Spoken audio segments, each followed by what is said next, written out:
We'll go ahead and get started. My name is Stephen Berry. I'm the County Commissioner for District 5 in Escambia County. I want to thank you all for coming out. Certainly, in respect to that appreciation, we'll start as close to 5 o'clock as we can. So thank you for coming out, and we'll make every effort to have everybody that came out. There's a reason that you're here, so we'll make every effort to make sure that you have an opportunity to have your question asked. I don't know about answered, but at least we'll make an effort to make sure you have your question asked and to do the best we can as far as answering the questions.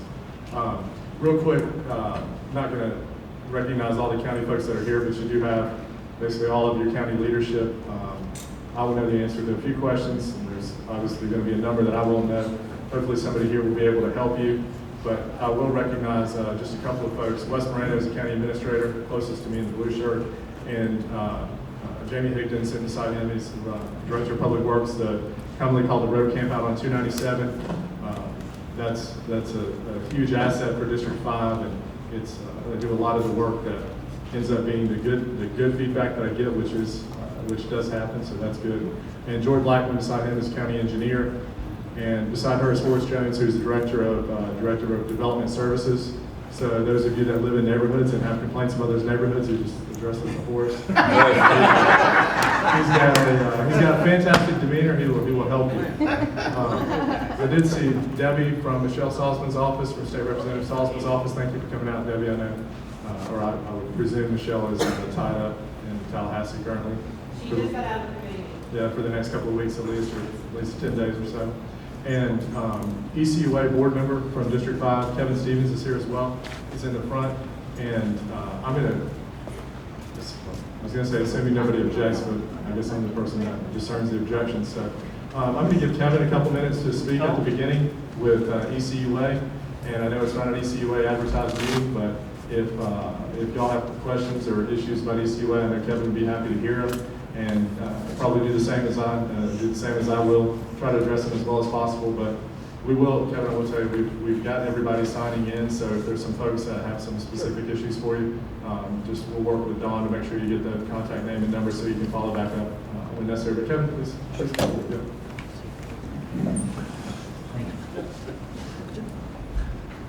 How's everybody doing this evening? Good. Just a real quick update. I kind of always I gauge because it varies on how well we're doing at ECUA, on how many calls I get from missed garbage pickups and debris pickups. So those have been mitigated a little bit these last few months, 3-4 months, and I'd like to attribute some of that to I'm sure if you all I did an email and a podcast talking about some of the open positions at ECUA. Probably about 6 months ago, we had 75, 78 open positions. Most of those were in garbage hauling, CDL drivers, and so forth. So I would like you to know that we're down to 32 open positions now, so praise God. And a lot of those positions were filled large in part. We had reluctantly voted for a rate increase. I say reluctantly.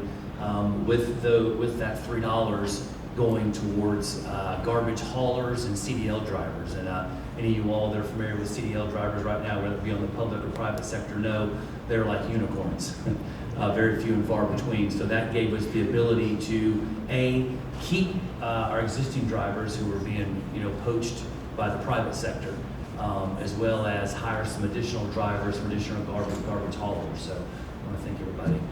Like I said, for that, so that hopefully that was a big reason why I'm not getting as many calls for missed garbage pickups, debris, and so forth. So anyway, if anybody's got any questions, comments, concerns as they relate to ECUA, garbage, sewer, water, I'm happy to answer those now. And again, I'm available on cell phone up till 10 o'clock at night, as my wife will attest to, and also email at any time. So don't hesitate. So we seem to have a question.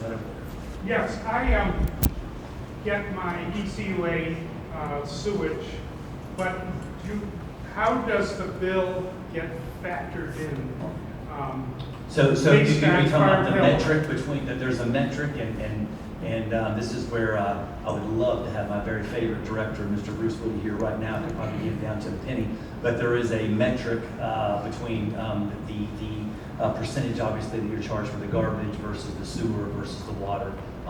We are doing a study right now, as a matter of fact, interesting you say that, on what the breakdown is between your garbage and your recycle. So for those of you all that have recycle, we're actually doing a survey on that right now to kind of break that down. And I'm going to elaborate a little bit more on that, but I'm not sure if I answered your question. Not quite. Are you, my understanding is that ECUA gets their figures for the amount of water we use in our homes. Correct, just on from an annual basis. Farm Hills.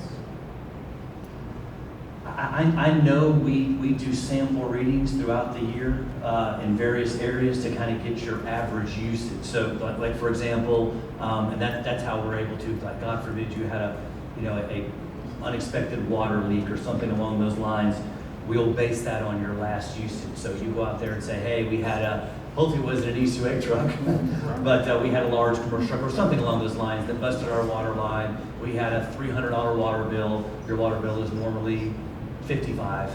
We'll do the average. We base that on the average we took, say, for example, a year ago. And it's not always a year, right? Because it's done in different sample groups on how they average what your water usage is. And I do have some folks that have moved out of houses or residences and so forth, and maybe the home they bought was a 3 or 4 bedroom house, and maybe it was full, but now all of a sudden they've downsized and they don't have the water. So always tell people, a lot of folks don't understand that, is, call us and we will redo that. Right? I mean, I've had folks that have had 2 or 3 teenagers who maybe take long showers, like my kids, and they're like, look, they're moved out now, can you go reassess that? And we'll certainly be happy to do that. The last point I want to make is that if you have a sprinkler system, you get charged for that amount of water, and they assume you're dumping it down the toilet or down the shower or wherever. And so I did call the commissioner's office about a year ago and to post this, that in essence we're getting hit twice for the same thing, for water usage plus sewer, that it's not going down the sewer. I don't know how many gallons I put on the lawn, but it's double dipping.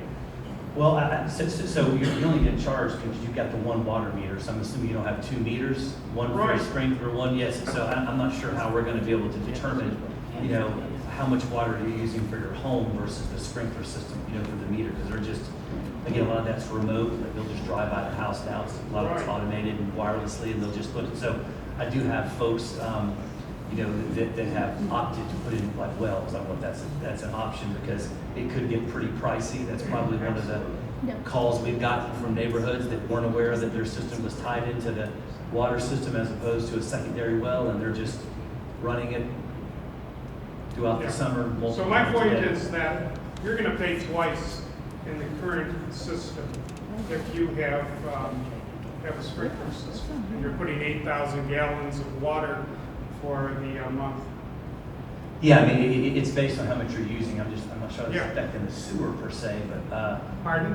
I'm not sure. You're talking about you're getting charged twice for the water you're using. Yeah, because if Farm Hills tells you folks, or you drive by and you see my meter has 8,000 gallons for the month, it's not going down your sewer, so you're Correct. not doing anything. But, so Farm Hills is going to charge me for that amount of money, or that amount of usage, and then you're going to charge me But for the sewer, so you're saying that you're getting charged Twice. as if you're using the 8,000 gallons of water, and that's going down your sewer. Okay, Yeah. that's interesting. I would appreciate you email me that. That would be something I'd love to run up the proverbial flagpole Okay. to get you a better answer than what I'm able to give you right now. But please email me that, because that is something I would like to get a little bit more feedback on, So and how we could resolve that.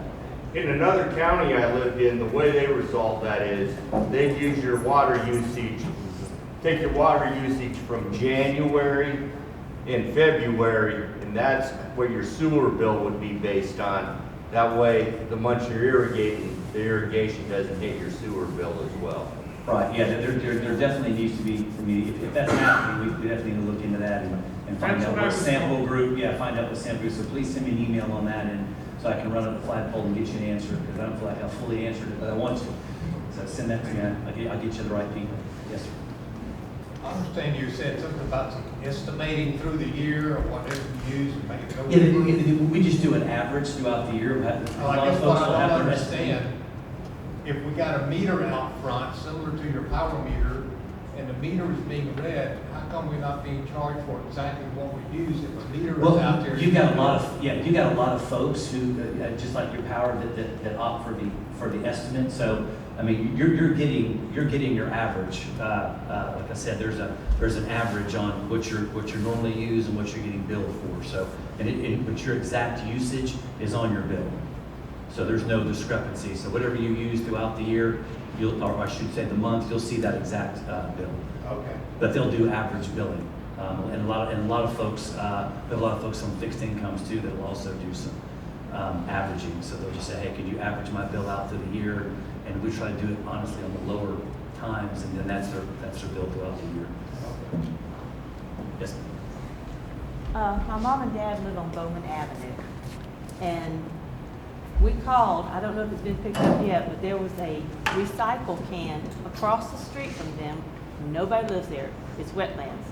And homeless people were living there and stuck in the garbage can, and it was overflowing into the, I called ECUA, a week later, it was still there. I called ECUA supervisor, and they moved it back, because all the homeless people moved it back, I guess.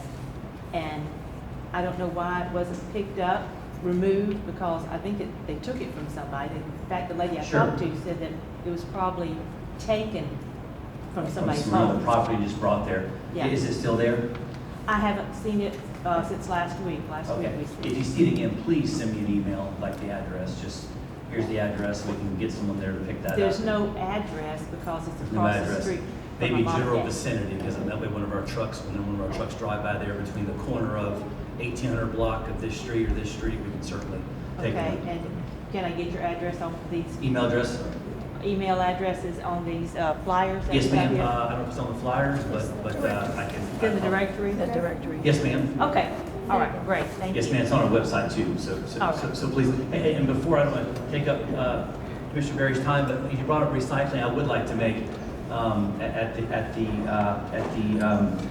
risk of upsetting some of my folks at ECUA, talking about recycling. So recycling is not for everybody. We obviously encourage it, but talking about that study, we're doing a study right now on folks that are using the recycling and folks that are not. A lot of folks, like you said, now I'm not talking about some folks using a can illegally, homeless people, whatever the case may be, but you have folks, and I'm sure we know people, that use the recycling can like the trash can. And unfortunately, we have a 48% contamination rate. That's horrible. It's actually worse than Mobile and pretty much in most cities around us. So it means people are typically using it for that, right? And we have a program, don't quote me on this, but it is less than $5 a month, right, 4 and some change, where we will take your, I'm not telling you we want to pick up your recycling can. The official policy is you recycle, you put, everything can be recycled, recycle it. However, if for whatever reason you don't feel compelled to do so, please call us and we will replace the recycling can with a secondary can, and I think it's a little less, it's like $4 and some change a month, and you'll actually have 2 cans. So some folks, I guess just, because we want to keep that's not a big money maker for us, the recycling plant. I mean, we're just blessed and highly favored if we're able to break even and be able to provide that service, so it's not a money maker. But what really hurts us is when our garbage haulers are out there dumping these, and it's not even close to, I'm not even talking about a mistake being made, it's clear trash. So that is an option. I didn't even know about that, and I probably should know that, but I didn't even know that we'd offer that service for a secondary can for just a few dollars more. So please, and then senior citizens, we also offer the service that will come get your can. So I learn things typically in like board meetings. There's a lot of research, and then someone's coming and complaining about something, and I'm like, we need to fix that, and this guy's a disabled veteran, and if I have to go pick his can up, I'll do it myself. Like no mischievous, we actually have a program. If they'll call us, we'll actually go take their can from their house, dump their trash, and then put the can back. So senior citizens, disabled individuals, things of that nature. A lot of folks are not aware of that. So if you fit that bill, fantastic, reach out to us. There's no charge for that service, by the way. Or if you have an elderly neighbor who could also utilize that service, please let them know. We'll do that free of charge. Any further questions? And again, yes, ma'am. Yes, I was wondering, when the sheriff's office does the clean sweep in different communities, does ECUA, are they the ones that pick up all the garbage? So we do, I think that's going to be a combination between us and the county, right? I think we did, yeah. The reason I'm asking is, we live, oh, I'm sorry, didn't mean to hit you. We live at the end of road, and it used to be vacant, the property next to us, and then across the street was vacant. Yes, ma'am. They said because one of the men that just lives past us somehow now owns the little section of road in front of our house. They said last time we had a clean sweep that they wouldn't come pick it up because it was not county maintained or something. So they made us drag all of our garbage up to the lot, you know, just before our place. But now that's the man's driveway, so we can't pull our stuff, and they're talking about doing another clean sweep. Where do we take our stuff? I wish I had a real quick answer. It's on Elmer Road, where the third house from the end. Dawn, if you give her your address, we'll make sure you get taken care of. Okay, I appreciate it, because we got a lot to get rid of. All right, we'll turn this over to our great commissioner here. And like I said, if you have any questions, comments, concerns, call me, email me. God bless. Thank you. You don't often have folks come to meetings that they don't have a responsibility to be there and take unfiltered questions. So thank you for doing that, Kevin. And Linda, we'll be happy to help you with that if you'll just kind of communicate with Dawn a little bit. I will. Thank I know you. it was the first time. I think it was the first time that we were really doing a cleanup in that Cottage Hill community, which I know has needed it for a while. So I think we had a lot of participation, and I didn't know we didn't get somewhere that we needed to get to. But Well, we got it down there. When they told us they wouldn't come down, they came back and gave us time to drag it up to the next lot. well, thank you for doing that. Thank you. All right, so like I said, there are a lot of folks here to be able to answer questions. You know, we can talk about what the county's doing, but that's not always the reason that folks come out. So I want to give everybody an opportunity to ask whatever question brings them out of their house to spend this afternoon with us. So Andy, if you just kind of look around, we'll open the floor up for questions or comments. Yes, ma'am. Bonnie? Sure. Good evening. Yes, ma'am. My name is Bonnie Exner, and I live in Barronville Park, Florida. And according to the newspaper today, will the new climate bill be costly for customers? And the first paragraph, if I may. By 2023, more than one-half the power will come from zero emissions. To achieve this, it's going to take a lot of solar panels, more than 20,000 megawatts to power over 4 million homes. I realize we're getting more and more homes, and I have 4 questions. How much land is needed to build a solar farm? How many solar farms does our county have? I know 2 already. I know of McDavid and Pilgrim Hill, but I don't know if there's going to be any more coming. How safe are these solar farms related to the neighborhood? Those are my concerns at this point in time. Okay. Thank you. Perhaps there should be a Florida Power and Light representative here. They're big projects, Bonnie. I mean, they're, 10 years ago, many of you that have been here for a number of years, there was a push by a former governor towards nuclear power. And I think in light of that, with political pushes, there come substantial credits for publicly traded companies and, tax abatements and those kind of things. I think there was a clear direction, if not, at least an inclination at the time that Gulf Power was going to build a nuclear facility potentially in that McDavid community. Policies, the gubernatorial race went a different way, and policies have all, the federal policies have changed with things. So nuclear power kind of fell out of favor towards solar power. I believe there are actually 2 on the ground in that McDavid Roach Road community, Ponce Road, Roach Road. I believe there are 2 on the ground out there that are 600-700 acres. They're large forests. Is that? Yes, sir. Yes, sir. Oh, okay. Yes, sir. Each 400 acres or combined? 4 total. that 400 they're acres total, approaching us okay. about. So there's 400 acres that's on the ground now, and the Pilgrim Hill facility, do you know how large that is, Drew? I don't remember. Each one is several hundred acres, Yeah. and it's 4 facilities that they've approached us about, Oh, 4 4. separate. Okay. But there are 2 on the ground producing megawatts now, I believe. Yes, sir. Okay. And that's Drew Homer, he's the Deputy Director of Development Services. And we've had, so your question about how safe is it for the community?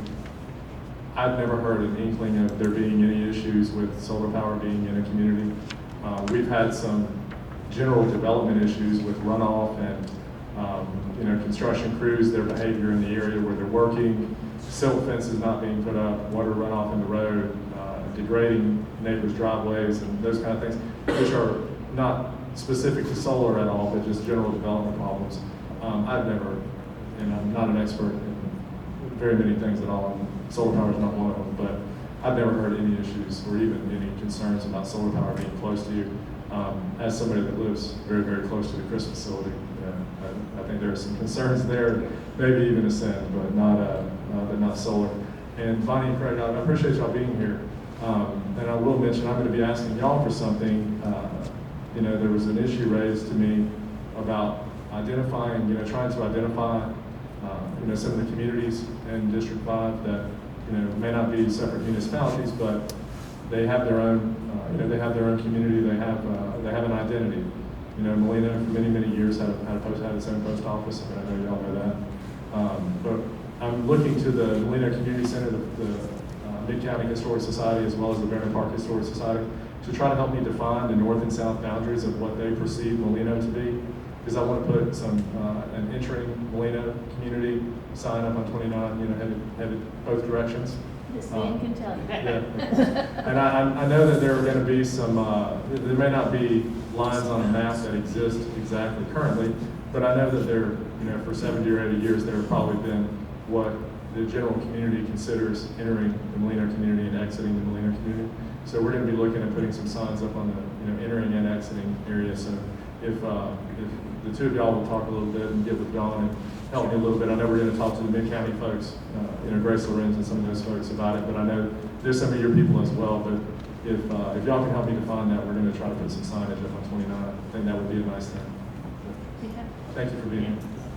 Andy, sure. Wherever, this is going. All right, how you doing? I'm Bob Henson. We talked on the phone. I'm here to ask about those speed bumps again. After I talked to you and you had brought up the issue about the bridge over here on Stefani, that was completed in 2015, really didn't have any impact on Green Hills.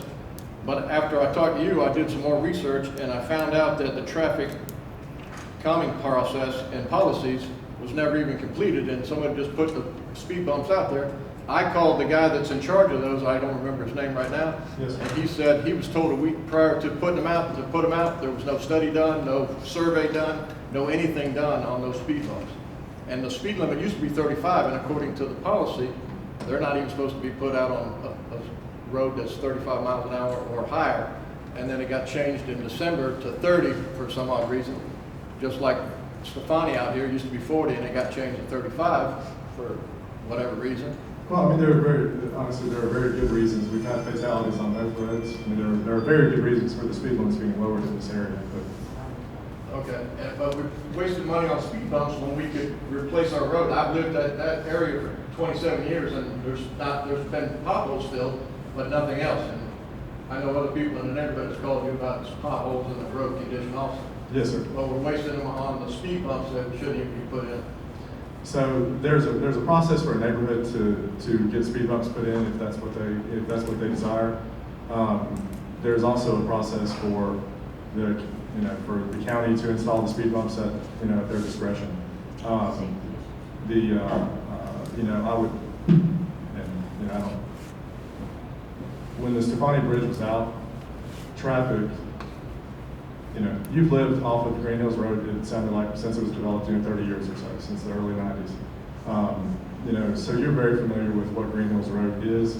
A lot of even the Gonzales, Cantonment community wasn't aware that Green Hills Road was a cut through between Stefani and Pine Forest.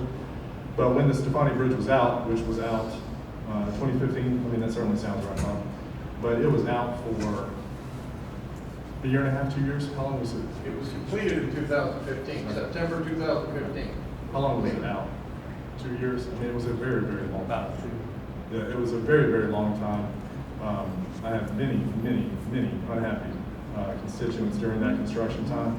And that, if it had only been out for 2 months, you know, a lot of people that wouldn't be familiar with the road being cut through, they might not have hit that area and figured it out in that period of time. But over 2 years, you had basically anybody that drives in this community stumbled upon that bridge and got pushed to Green Hills to Pine Forest.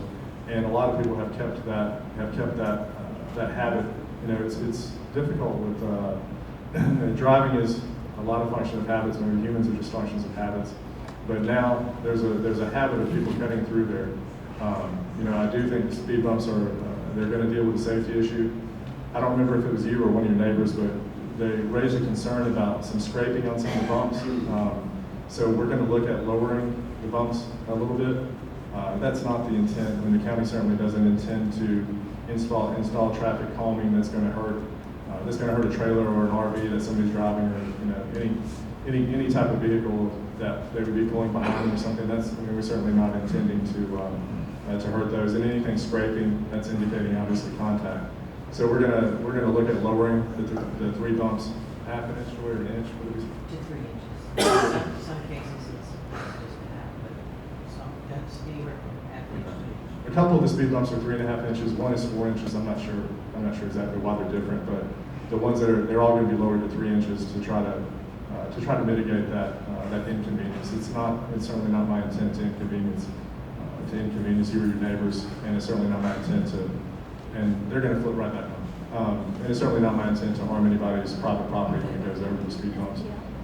And as far as resurfacing, you know, we're looking at resurfacing Green Hills. I know that it needs it, and it's the same rationale. It's the rationale that when the bridge was out, it's increased traffic a tremendous amount on your road.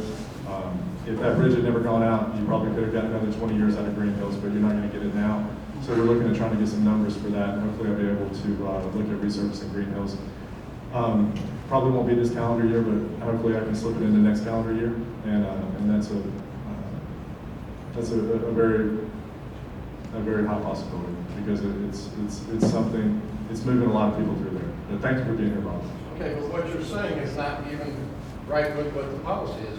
So I don't know how, it doesn't say anything in there that the county will put anything in at So discretion. when safety is an issue, the county has discretion to put speed bumps in. The speed bumps aren't coming up, if that's the intent. When was the safety survey done? There was no police out there, there was nobody. One person complained about them being put out there, and I'm complaining about them being put there. So I should have just as much say as he does. All right, Bob, I'm not going to go back and forth with you in the meeting. You said the same thing on the phone.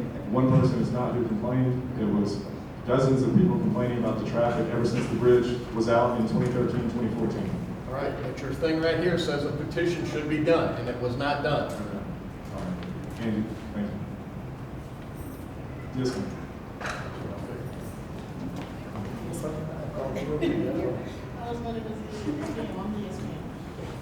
I do have a couple of questions, and these is about Barb Corridor. We had spoke about this Yes, once ma'am. before.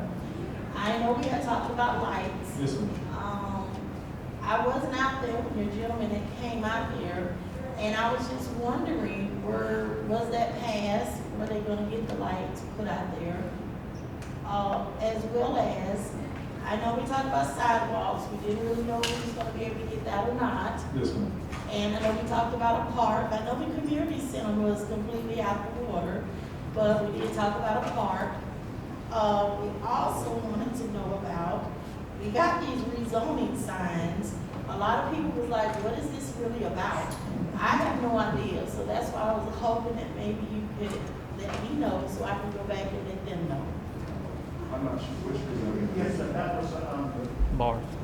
that was the rezoning that was not directly in Barth, but because of the vicinity, some of the citizens did get cards, but it was not in Barth area at all. But because of the radius of 2,500 feet, they got citizens. Some of them showed up at the last planning board meeting, and I explained it to them, and they were satisfied. So They just received the card, but it wasn't Which case- associated with Which that. case is it related to? That's Eli Miller, the large. North Yes, of there? yes, sir.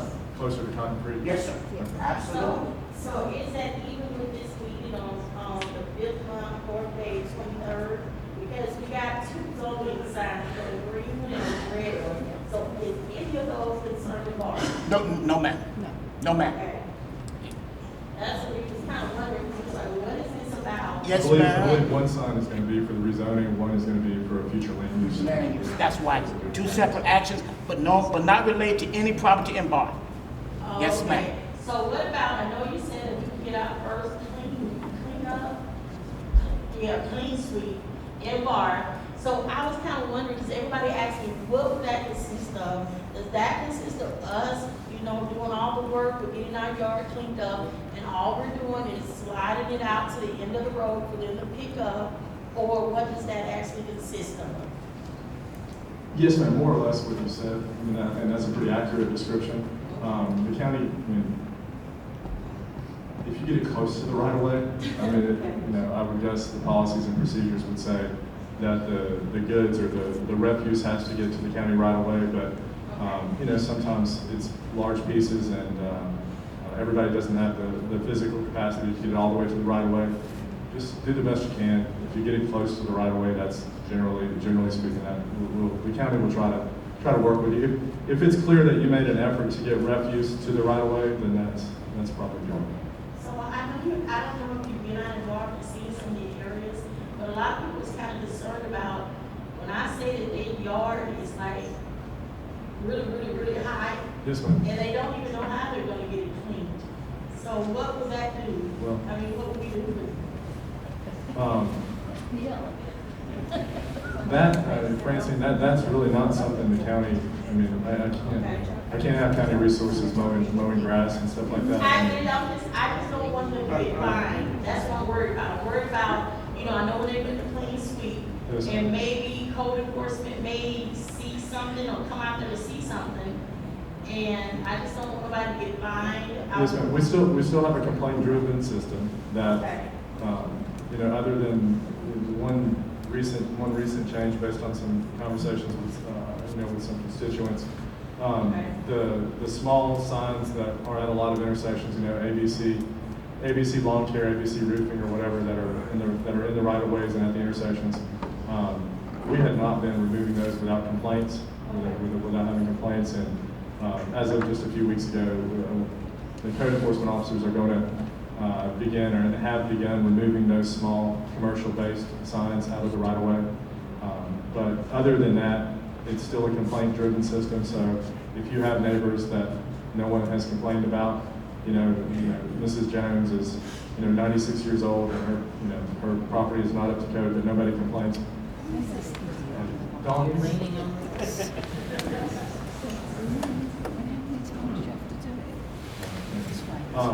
I wouldn't foresee any problems, as it would be neighbor-driven if there were any issues, I guess is the best way to put it. And the lights, who went out there to look at the lights? You did, Chris? Yeah. Feel free to just give some feedback. I didn't talk to you. So we did go out a couple of weeks after Bishop Taylor came to the board meeting, and we have identified 29 in Barth Road, 29 in North Barth Road and Barth Heights, and Barth Road and Barth Lanes, and Gulf Power, or Florida Power and Light's working on getting those installed. Okay, so would that be, when you go into Barth, and there's a road that you go straight down, there's White Lily Church, and then there's some houses on the left, would that be considered as one of the entities that y'all would be doing that? It will be at the intersections of those roads. So we're looking at 4 being installed, and I will say based on some schedules from Gulf Power that I got recently for some other intersections, they were about 3 months out. So we just heard within the last couple of weeks that they are going to put some lights up in June at a couple of places I was asking. So it seems like that might be the timeline, or at least that's the timeline recently. So and I know that we're still looking about if the county has a couple of parcels out there that have us cheated to the county over the years. I'm comfortable looking at something similar to what we did in the Walnut Hill community, a small kind of community park, just, that's walking distance for a lot of residents that may not have transportation, that may have transportation issues. I'm comfortable deploying something like that, Nancy. But thank you for coming down. Well, thank you for having me. Is there any way that I can connect you with my number so Yes, I ma'am. can go back and talk to Yes, ma'am. see about? Yeah, and I should have recognized him. That's Chris Phillips. He's an assistant county engineer that is over traffic, and I appreciate Chris going out to Barth and looking at that. It's a lot. I also wanted to say, one of the people that lives in Barth, they have a lot of land, and they was talking about trying to make it into a park. But I told them I was coming to this meeting today to talk to you, and I don't know how that is possible, but if so, is that something that maybe you could call me and set a meeting with me so we can talk about? Because they have a lot of land, and they just want to get rid of it, because they don't even live in Florida no more. Yeah, I mean, if they want to divest it to the county or lease it to the county for $1 a year, we could do something like a recreation area there, like the park. So, yeah, Okay, thank you. all right, thank you. Yes, ma'am. I just had a light bulb go off in my head when she was talking about somebody needing some help, the older ones. Yes, ma'am. What about the ones that have to do community service? I know we had a girl that came to our church that was needing to do community service, and so they let her help, do some cleaning up in the churchyard. So I didn't know if that was a possibility for them, if, I don't know if there's like a number you can call if people are needing to do community service, just an idea. Does the county sign off on community service hours? I know that nonprofits do, Linda. I don't know. Okay. You don't know. Okay. He's worked for the county for 35 years. He's not aware of it, so Okay. my few years of leadership, Just I'm not thought I'd gonna. ask. Yeah, I'm going to say probably not. Thank you. Yes, ma'am. Next question. Yes, sir. Hey, good afternoon. Luke, As do wait just a second. And if y'all would wait for her to get there, just because they're recording these, and I don't know how many people go back and watch, but I know that the audio is a little better if it's spoken into the microphone. So a little bit I just wanted to talk to you about was a few things, but primarily about the development continuation in District 5, the north end. We know it's coming that way. Just asking, please take the common sense and do it properly. We have a lot of infrastructure that's still not in place. We have, and just to come to mind, I have an 8th grade student. Currently will be going to high school next year. I live 5 miles from the district line. I know this ain't really your deal here, but he'll be having to go to Northview due to where we live. And that's approximately 27 miles from where I live at. And that's a stretch. Me and my wife both work in Pensacola. As emergency purposes, we want to be able to get to our kids in a a good time manner. It'll take us at minimum 45 minutes to get to my kids if need be an emergency case. So here we are with this infrastructure and development. Tate High School is obviously full. I mean, they say that even on their website. But we're continuing to develop houses north of that line right there. So that community of Barth, in my consideration, will be affected by that rezoning. Yes. It is what it is, but second part, and I'll give you some time to answer back, or just mainly a statement. I'm still a push for the north end and our youth in our community. I think it'd be very valuable that our community up that way have some type of additional funding come that way for a Boys and Girls Club or something that would help that North District 5. All right, thank you, Linda. I want to recognize all the work that you've done at Downset Park over the years. I don't know how long you've been on the board, but you served as president for a handful of years, and have probably been on the board since, I would guess, since your kids started playing out there. Right. Presume that. So let me tell you, I appreciate that. I know Mike Rhodes is in the back of the room. I know you and Michael have a pretty healthy, pretty frequent relationship over the years, and Our youth is where it's at. Yeah, Let's well, just leave it at that. And not to put Michael on the spot, but over the years, I have given Michael the direction that whatever needs come out of Downset, and we try to address those as quickly as possible, because it's a very healthy park. For many years it's been at full capacity. I wish there was something to the east or west that we could do with the park itself. There's not. There's an opportunity potentially to the north of the park to try to expand. That property has, the owners passed a few years ago, and has been in probate for some period of time. I believe there's some litigation between some heirs that just kind of keep that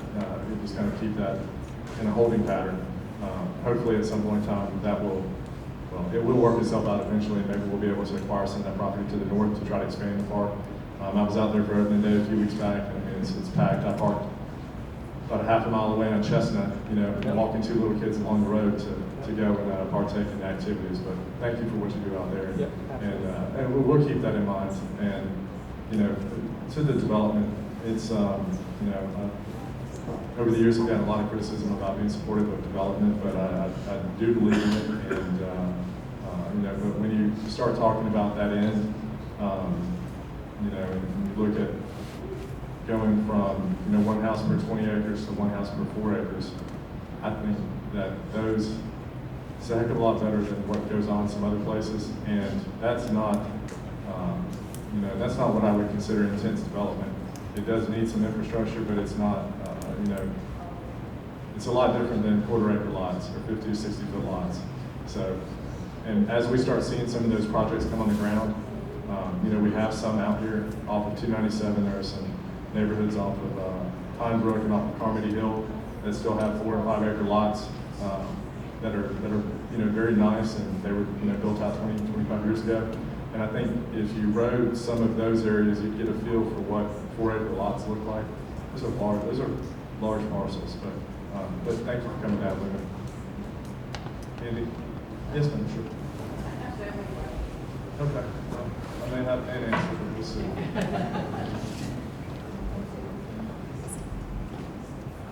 9 Mile Road. Yes, ma'am. It's wonderful. It's 4 lane now. I'll take all the credit for that. Was that the end of the question? Are we putting more traffic lights on 9 Mile Road? I used to come here to Stefani and hit 9 Mile Road, go to Publix or whatever. Yes, ma'am. You've got people who are turning onto Stefani or people doing U-turns. The same thing happens on Ashland, and there's more development with all those apartments going in out there, and traffic accidents, and people are racing up and down. We here are racing up and down 9 Mile Road and up and down 29. Yes, ma'am. What are our plans for that? So I have been working very, very hard for about 8 years. I've been in office about 10 years. I've been working about 8 years to try to get some movement on another red light on 9 Mile Road. There was a wish to, you know, get a signal at the entrance to Milestone. You know, this is, I'm kind of giving you a little bit of history. That was that never started for DOT.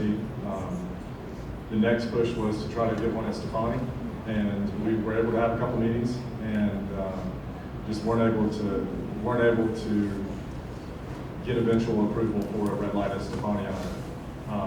And then, you know, if you can tell, we're kind of making our way back east from the red light at Pine Forest to try to see where we can break the traffic again.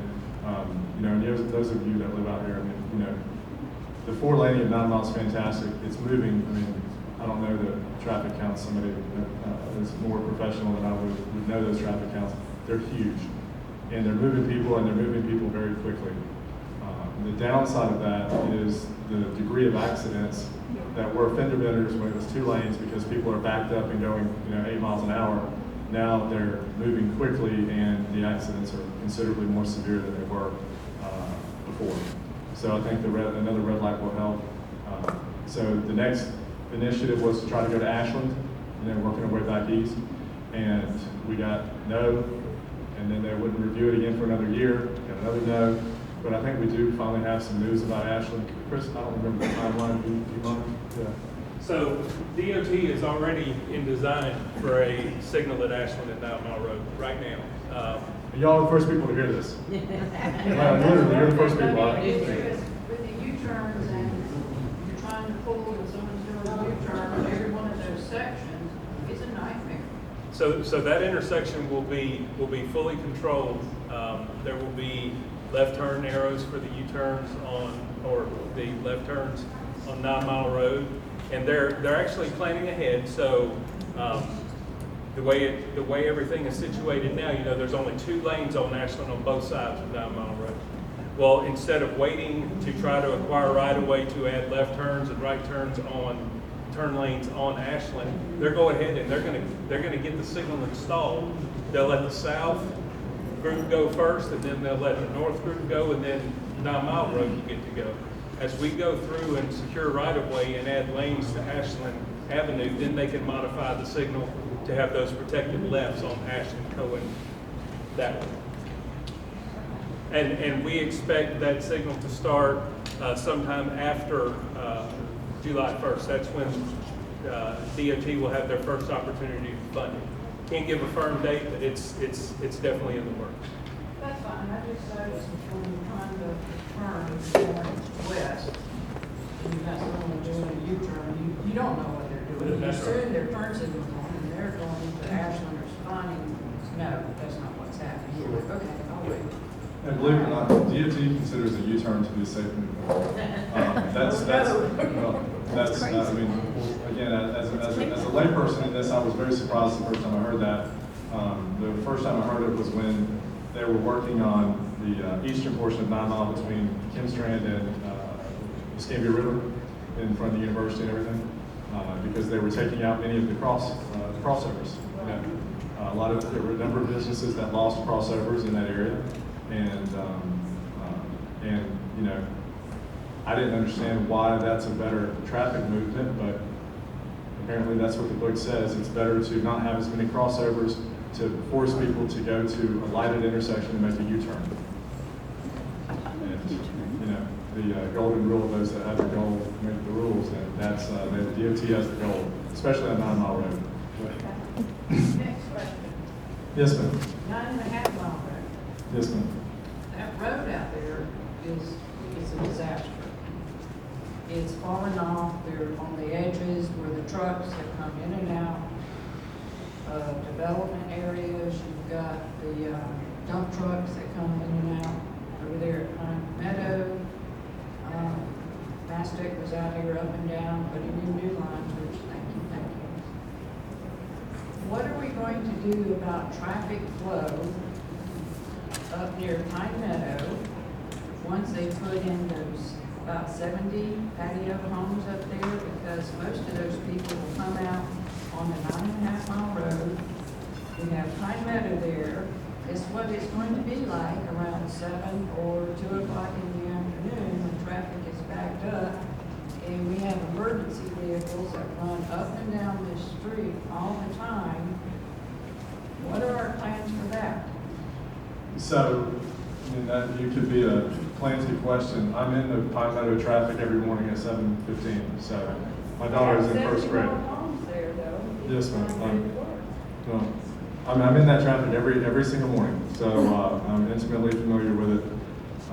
You know, a few years ago, we made some changes in the movement at Pine Meadow, which has helped tremendously by kind of routing traffic in one way and out a different way. So it's not two-way traffic in, not nearly like it was 5 years ago. We spent about $1 million on 9.5 Mile Road about 3 or 4 years ago. Resurfacing it. Yes. No. 9.5 Mile Road was repaved between Pine Forest and a little bit east of Stefani. I don't remember if it went all the way to Ashland or not. So they didn't go from Ashland up to 29? No, ma'am, it didn't go from Ashland to 29. It went from Pine Forest to Ashland, and it was resurfaced 3 or 4 years ago, and we spent about $1 million on it. Have you There's, noticed since you drive? yes, Drop ma'am. your children off out Yes, the ma'am. side of the roads, or just, Yes, ma'am. they're not So there anymore? there is, resurfacing it is that's certainly on the table. There are issues. The right of way is very narrow on 9.5 Mile all the way from Pine Forest to Highway 29. And this was a project. There's a project that was done before I was in office. With the sidewalks that are around Pine Meadow, using some safe routes to school money. Sidewalks to get kids to and from school is a fantastic idea. When you have no right of way and it narrows the road to the extent that the road is narrowed in front of Pine Meadow, I don't know about the sidewalks that are there, but they're there, so they're going to stay there. But Yeah, it's just a very narrow right-of-way for that stretch between Pine Forest and Highway 29. But as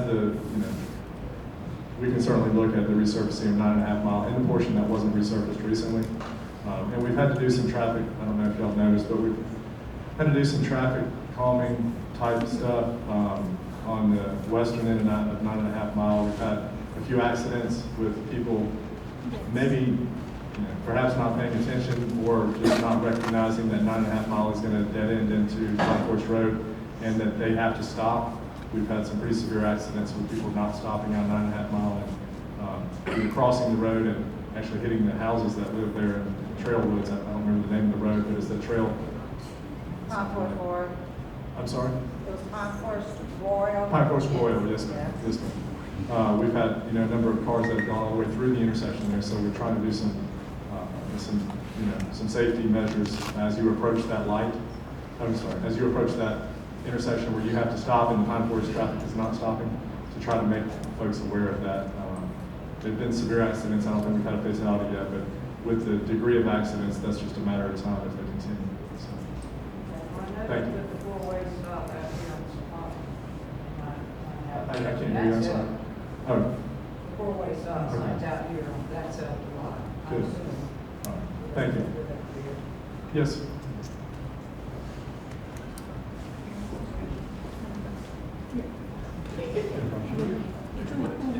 Who gets? I didn't see. Bonnie, go ahead. And then we'll go back. Just a quick question. Sure. Is there going to be a feasibility study to do, I hate to ask for it, but a light at 196 Bernal Park Road and 29 because of the new Dollar General Store? Yeah, so, what did DOT say about that? Some want it, some don't. Yeah. I know just that- want a feasibility study to see if it's Yes, needed. ma'am. I know that, I've talked to DOT personally about it. I don't know what, they said they were gonna take another look at it. That was about, so Dollar General been open 6 months maybe? Thereabouts. Okay. So it's been about 6 months. I need to circle back with DOT. Have you heard anything about it? Let me check again. Okay, and we have a TPO meeting on Wednesday this week, and the TPO is a transportation planning organization that all of our board sits on with Santa Rosa County, all their commissioners and some other folks. But we always have, there'll be a number of DOT staff there, so I'll be able to circle back with the gentleman I did speak with a while back and see what the result was. I know there's been some very severe accidents, and there have been fatalities at that intersection. Exactly. Yes, And ma'am. again, I'm not sure if it's really needed, but, people need to slow down anyhow to begin with. It's Yeah. a lot of people in too much of a hurry to begin with, that are not paying attention. But again, with that intersection's just gonna go crazy because of all the traffic coming up and down Yes, ma'am. in the crossways. Yes, ma'am. Thank you. Yes, ma'am.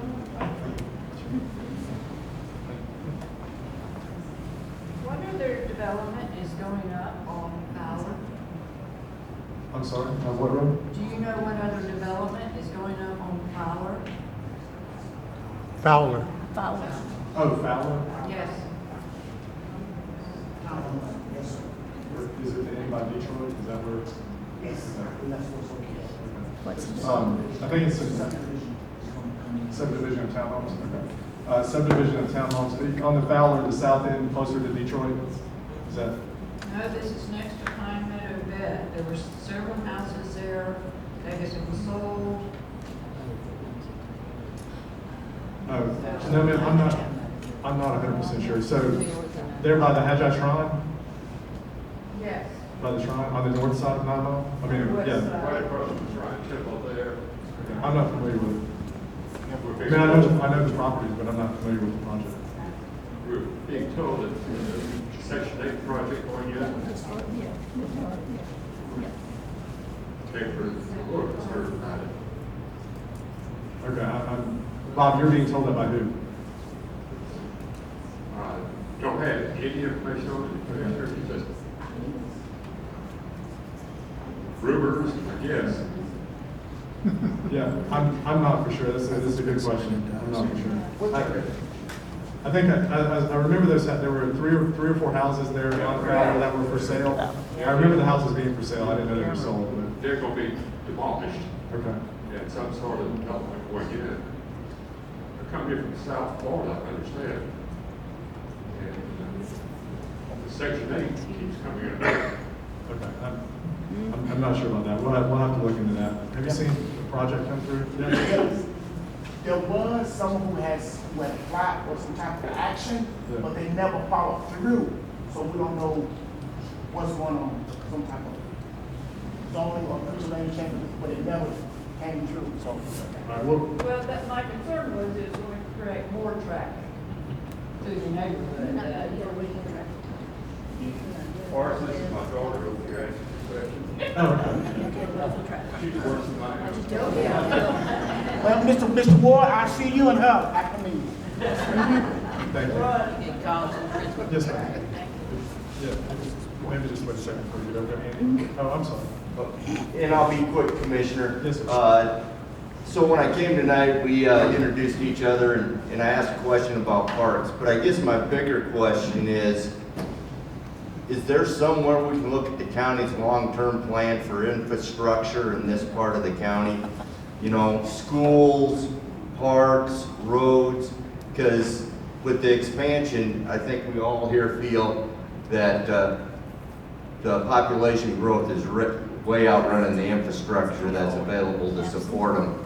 And if we can look at the county's long-term plan, that may help put some of us at ease that there's a plan to handle all this growth on this end of the county.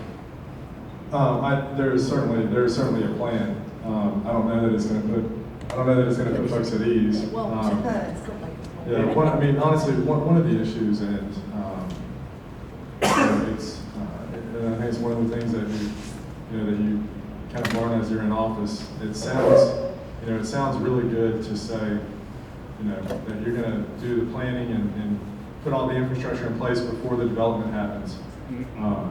What ends up happening, and I don't think this is a specific, this can be county dynamic, but you end up with so many needs. I mean, you've heard some needs just in this very small slice of interaction with the constituents tonight, of the needs that exist, and then the prospect of taking several $1 million to put infrastructure that's not needed currently, but that probably will be needed in the future, proverbial kind of roads to nowhere through the woods. I don't know that you might have appointed folks that are going to make those kind of decisions. I don't know that you're going to get a lot of elected folks that are going to make the decisions to go spend $5 million through the woods putting a road in that might be needed in a few years, when there's so many immediate needs, currently. But it's one of the benefits of having meetings like this. There are, I certainly feel like I have relationships that are broad and deep throughout the district, but you still never know everybody, and you still never know every issue.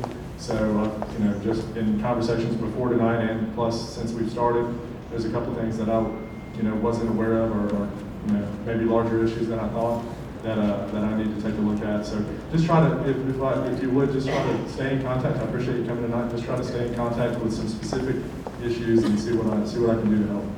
Okay, but I would be interested if the county staff at some time would present the Yes. 5-10-year plan. I'd be interested in attending a town hall like that as well. Yeah. And I thank you for your Yes, time. and I know those things exist. We can certainly get them emailed to you. I know they exist. Thank you. Yes, ma'am.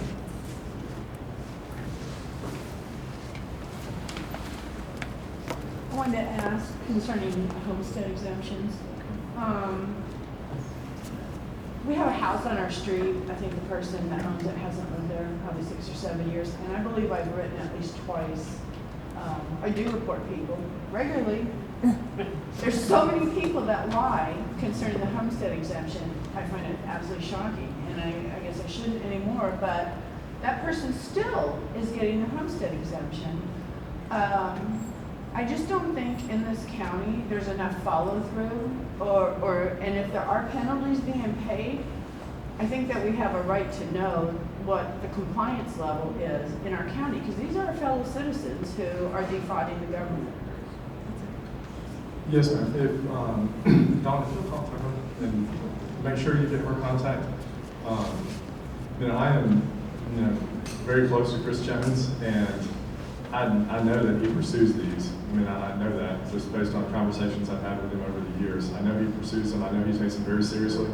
And I'm going to have to expect that there's some issue that maybe we're not aware of, because I've known of many instances that he's revoked the homestead and pursued people for fraud. So if you'll just communicate with Dawn, and if you'll get her that information, and I certainly believe that you've sent it a couple times before, but I'll be happy to advocate with Chris on the general public's behalf, because it is the general public. I mean, it is all of us as taxpayers that are affected by homestead fraud like that. Yeah, thank you. Yes, ma'am. Thank you. Yes, ma'am. Francine. I just got one more. It's real brief. I know you said we could get together and talk about that land and maybe we could do a park, because the kids out there in Bar was playing in the road. We haven't had a child get hit by a car before. And I'm really trying to get them a park really bad. I know we can't do the community center, but I just kind of want a contact number of who I can meet with and talk to about this land. We're using it to try to get this park set up because those babies need it. Tell you what, Francine, why don't you talk to them, see if they'll be willing to, to sell a parcel to the county, or to lease a parcel to the county for $1 a year. And if you'll make that contact and have that conversation and let me know, I'll be happy to work with you and get something out of it. Okay, thank you. I really appreciate it. Yeah, sure. Okay. Yes, sir. Hi again. Yes, sir. We live in Brookhaven, Yes, sir. off of Divine Farms Road. And somebody mentioned the poor condition of 9.5 miles. But have you driven down Divine Farms Road? Yes, sir. Yes, sir. I have friends that live in Brookhaven. Yes, sir. It's a mess. And they try to mitigate the problem on the north side of the road by throwing crushed asphalt. And as soon as we get a heavy rain, it's gone. And we have these huge dump trucks going to the sand pit or whatever it is there. And they have a right to do that. But it's our only entrance into Brookhaven. And then there's a proposed, well, not proposed, they're putting in a road next to where we live on Margaret Olivia to go up the hill and do more developing. There's one entrance into Brookhaven off of Divine Farms Road, really. And it goes right by and then it goes by my house. How many proposed lots and homes are going into that new development? It's Divine Farm. Yeah, I'm not sure, to be honest. I know that there are more phases. We are looking at doing some widening on Divine Farms Road. It seems, excuse me, took my daughter to a birthday party over there about a month or so ago, and widening of the road is needed. I think we did some short-term repairs on the bridge, and then a bridge replacement is not far out. So I think we may look at widening the road at the same time the bridge replacement's done. It's a very legitimate issue, and I know it's the only way in and out. Right. And when we bought that property, we were told, yes, there would be a road, and yes, there would be a couple more phases of building. I was fine with that because they said there will also be an exit onto probably Jack's Branch, that's the only road, up above. Now I'm told, oh no, we can't do that because Ironwood is there. That's a private entity and you can't use their roads. But how did that get switched, or was I told was I misinformed when I bought? Because I would never have bought that property and probably never purchased a home in Brookhaven. Because there's one entrance. If that bridge goes out, how is what is your plan to get us in and out safely? Yeah, I'm not sure. And I know at one time there was a road off of Arena that connected to Arena or something off 97. Wasn't there another road? There's Arena off. I'm sorry. Wasn't there another exit from Brookhaven that was proposed at one time? Yes. Not to Arena. No. Not to Arena. It's a 97 somewhere. I mean, wasn't it about as far over as Arena? Yes, sir. Okay. Is it still on the books? Okay, so the phases that are that far north haven't been submitted yet? So I thought I had seen an exit that took you out to 97 somewhere? Yeah, that was my understanding when we bought, or we, as I said, we wouldn't bother to buy that house in that position. But it may be tied to one of the other phases that, it seems like they're working their way north, is what it seems like, you know, from the curve north. And perhaps that other exit is tied to one of those future phases. But I thought I remembered seeing something on a master. I did speak to the building supervisor, or the construction, whatever, that's building the road, and I said, is there gonna be a road? He goes, oh, no. Well, it may not be in the phase, it doesn't sound like it's in the phase that they're working on right now, but I'm not 100% sure. I know that we're gonna do some, you know, at least in government timelines, some pretty reasonably quick improvements on Divine Farms. Like I said, it is needed, so, thank you. Yes, sir.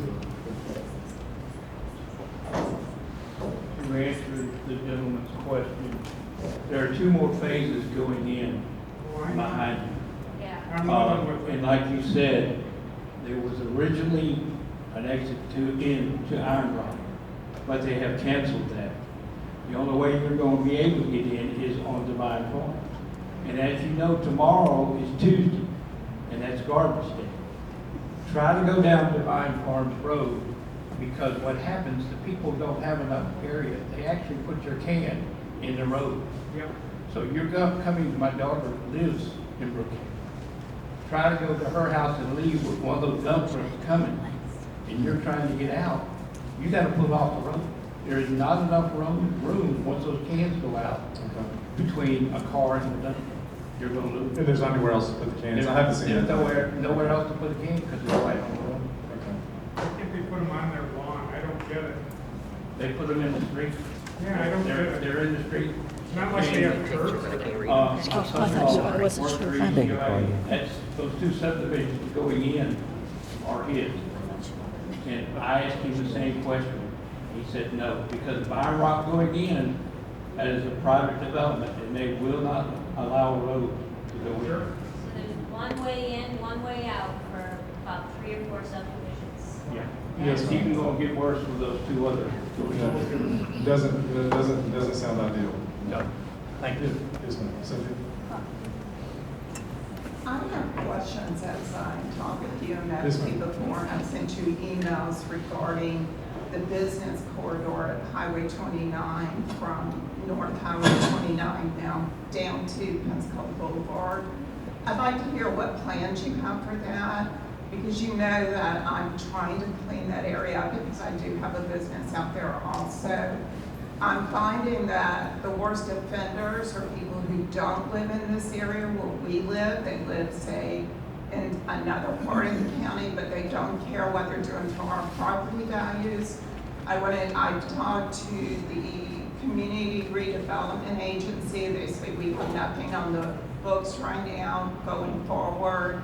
I had sent you an email over a month ago in regards to all this, and I followed up twice, and I still haven't heard back from you on these 10 items that Yes, we well, talked about. we've spoken a number of times. I haven't emailed you back, but. Yeah, I have 10 questions. Dawn said she's brought it to your attention. Yes, we're working on them. It's a bunch of questions. They're not yes or no questions either. Well, they're important because she said you're not an idea person. So these are ideas that we need to take forward. Those were your words, not mine. I was looking for feedback from you, Cynthia. I was being a little bit tongue in cheek, but okay. Yes, Yeah, ma'am. well, I take this very seriously because Yes, when ma'am. I have to drive down, I know you only go to Kingsville Road, but I have to go past Well- International Paper and all of that, and I have to look at buildings that are just in disrepair, signs, trash, and all of this. You say it's complaint driven. I don't have enough time in the day to file complaints on every single issue on Highway 29. There's been a lot of improvements, and you know that's because I've been working them, trying to get things done. Well, you've had help as well, Cynthia. Yes, Okay. I Yes. would like, well, out of the 45 complaints, I'd like not to be in the code enforcement complaint business. I'd like to see what you have as far as getting businesses, all these developers coming in. What are they doing? Why are they not investing dollars in our community instead of just coming in and destroying things? Or what about International Paper? What are they bringing? Dollar General. Dollar General just brings trash to our community, and that's it. You know, it's just what we need. We need leadership from you. We need you guiding into businesses and making them accountable, and not, for instance, on one of my code enforcements, Horace Jones and 8 other people were brought into the discussion, and it's a code enforcement violation. Why are there connections for certain people not to follow the code enforcement rules? I don't have any idea what you're talking about. The rules are for everybody. I've got the email right here. I'll be glad to meet with Horace afterwards and discuss it. I've got all the complaints, but I want to hear as a businessman, what are you envisioning for Highway 29? Continuing to improve. I think that's the best marker. Continuing to improve the system of your complaint-driven system for the I mentioned earlier that we're going to non-complaint-driven remove the commercial signs that have popped up in many places in high numbers. So we are going to remove that. The system of the code enforcement being complaint-driven is not going to change. That's not going to change. And Highway 29, there are millions and millions of dollars that are being put at risk by private interest in our community, and some are on Highway 29 and some aren't on Highway 29. Highway 29 at its core, and I'm happy to continue working with you, and you have made some progress on your complaints. You have had an aide in my office as in myself. You have had help, and I'm happy to continue helping you with that.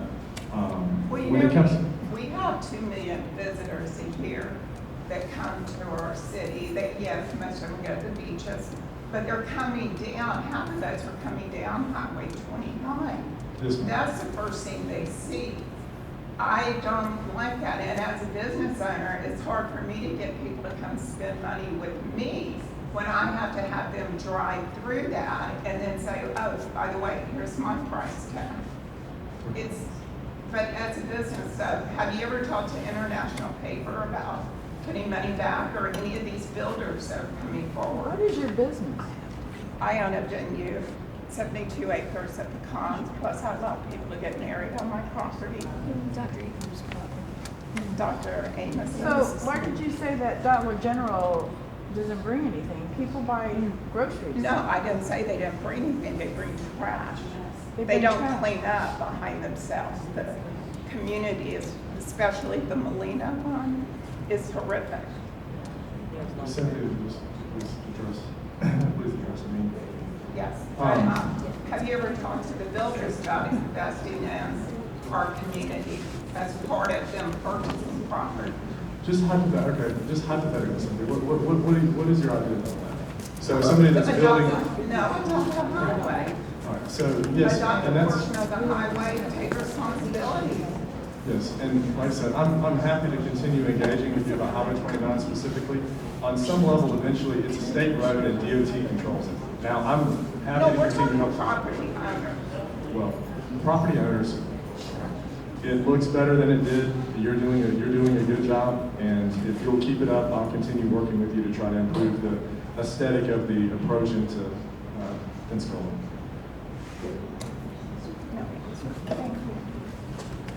Yes, sir.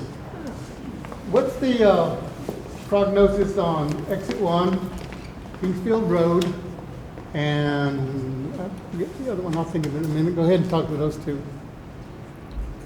Kingsfield Road, thank you for paving the road. I was hoping, a few years ago, I was hoping not to have to put more money on West Kingsfield Road where it starts to make the 90s, because the other projects were going to happen very quickly, and that has not happened. So that it became necessary to go ahead and resurface that part of West Kingsfield again. We were hoping that the timeline for the interchange was going to be able to be expedited some. That hasn't really come to fruition.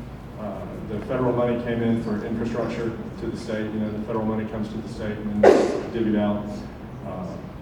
That infrastructure money, it was, you know, it took a couple of years to get here for whatever reason, but when it did finally come a few months back, 100% of that additional infrastructure money that we got was eaten up in the being able to build out the current 5-year work program for DOT because of the 30 and 40% cost overruns over the estimates that they had. So they had estimated, you know, X number of dollars for X project, and all those bids are coming back 30 and 40% over. And so all that infrastructure, or the additional infrastructure money that we got was absorbed through the cost overruns. So we haven't been able to expedite the interchange itself. So it's all funded currently other than the construction. The construction pot is the last money to be funded, which I think will come into the last year of the 5-year work program this summer, but we're still looking 6 years out. I know you're specifically asking about Exit 1 and the Kingsville Road extension. It does go back to some degree to what I was mentioning, you know, just putting the money for something to go through the woods. Part of where the Kingsville Road extension is going to go is going to tie into the infrastructure that comes off of the interchange. So the interchange is going to be at where Isaacs Lane dead ends in the I-10 on the south side. So that's going to be the new interchange. Coming north of that interchange, DOT is going to have something that comes, you know, that gets you out of the right of way of the federal highway, of the interstate system. The county is moving Beulah Road, I don't know how far east you would actually say, half a mile, quarter mile? Probably quarter mile. Okay. Yeah. The county is, and this is not something that's been public yet, so it's the first time it's being mentioned, but the county is moving Beulah Road east to, and spending, you know, several $1 million to do so, to get closer to where the new interchange is going to be, in the anticipation that with that new road, that new construction, DOT will take that part of Beulah Road as well. Then that part of Beulah Road will run north, then it will kind of curve west as it kind of does now to tie in. Once you get past the landfill, probably tie into the existing Beulah Road, so that they're not, so they're not building a new connector to Muskogee Road through the woods, through those international paper cells, and through that area that's completely undeveloped and wet now. Kingsfield Road is going to tie in wherever the Beulah Road, new Beulah Road comes up before it makes a curve to the west. That's where Kingsfield Road is going to come to. I don't know if that's kind of the question you're asking. So it's where No, Road I'm- and Muskogee is?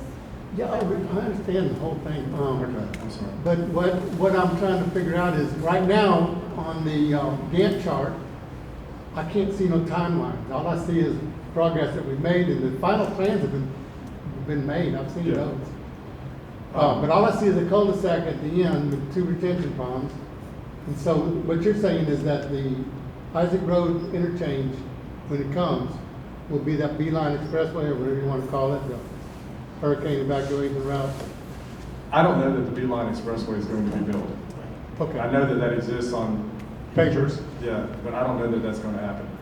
I do know Beulah Road is going to get moved some to the east. That's going to get closer to Kingsfield Road, and that's where Kingsfield Road is going to tie into. It's going to tie into the improved Beulah Road. If I'm speaking incorrect, is that correct? Okay, all right. I make mistakes daily, multiple times. So, and certainly when you talk a lot, you make mistakes. And I do talk a lot, I guess it is. So that's the impression. I don't know about the Beeline actually ever being constructed. And there are other plans that exist, or other drawings that exist, and I don't know that those things are going to happen as well. Okay, the other question I had was overlay, DSAP. Yes. How are you doing on that? So unfortunately, I'm not going to be able to remove that. The Department of Economic Opportunity has been they've been very helpful in dealing with the opt-outs of people getting out of the sector plan. I thought that the easiest thing that I would have would be to just remove the overlay district, leaving the entitlements that exist for the large property owners that were part of the MOU for the actual development of the sector plan. I thought we could remove that overlay district and then leave the entitlements that exist currently in place for those folks. Apparently we can't do that, and apparently I can't remove the overlay, so the overlay is going to stay, and we have waived the fees for somebody to opt out. I believe we waived the fees. Yeah. So we waived the fees for people to opt out of the sector plan, as well as have a pretty, as well as you can work government, a relationship with DEO to know that we'll be able to allow people to get out of the sector plan. It's, to me, it's just abjectly unfair that you've got an overlay district with equity holders that were not a party to an MOU that was done. That seems unfair. The sector plan is 15,000 acres, and you had 3 parties to the agreement that controlled about 3,000 acres. And that leaves 12,000 acres and 1,400 property owners that have an overlay district that's laid over them that weren't a party to the agreement, and I don't think that's fair. So, Thank you. yes, sir. Yes, sir. I know I'm a little late, but That's okay. But the discussion that I walked in on,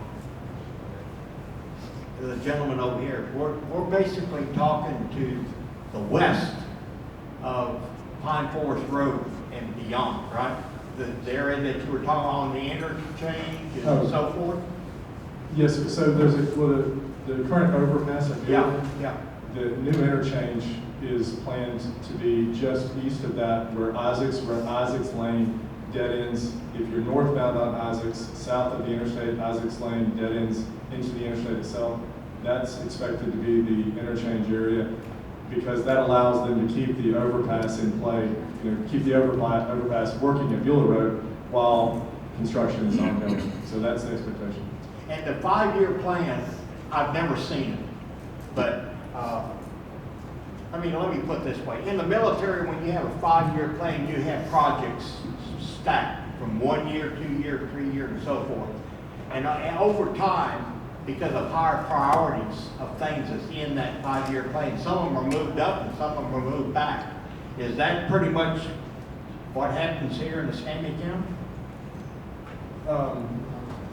What you know and what I don't know, but what you know on the stacking of the priorities, 1 year, 2 years, and so forth and so on, would you anticipate any of those things? If I looked at 5-year plan on a piece of paper, I can expect something to move up from the bottom up here and then knock something out in the out years?